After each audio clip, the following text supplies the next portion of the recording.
आपने कहा कि कांग्रेस जीतेगी 150, क्या कहना चाहेंगे? देखिए, कांग्रेस जिस तरह से पूरे देश में आगे जा रही है, हम पहले से कह रहे हैं कि कांग्रेस ने अगर 100 का आंकड़ा पार कर लिया तो समझ लो इंडिया ब्लॉक जीत गया। कांग्रेस उससे भी आगे जा रही है। राहुल गांधी जी की लीडरशिप में मैं देख रहा हूं आज के जो चुनाव के जो नतीजे आ रहे हैं, तो ट्रेंड्स है, कांग्रेस 150 तक भी जा सकती है, 150। अगर कांग्रेस 150 तक जाती है तो देश का पूरा चित्र ही बदल जाएगा।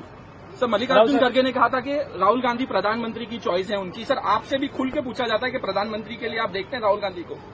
देखिए, अगर कांग्रेस सबसे बड़ी पार्टी है तो प्रधानमंत्री उनका होगा। ये देश की इच्छा है कि जिस तरह से राहुल गांधी जी ने संघर्ष किया है, तो राहुल गांधी जी ने देश का नेतृत्व करना चाहिए। राऊत साहेब, हेच फक्त मराठी हबमध्ये हवं होतं. राऊत साहेब, तुम्ही असं म्हणता की 150 जागा येतील, तर अशा वेळेस राहुल गांधी हे पंतप्रधान पदाचा चेहरा असू शकतात का? हे सांगायला वेळ आहे, पण राहुलजींनी देशाचं नेतृत्व करावं अशी सगळ्यांची भूमिका आहे.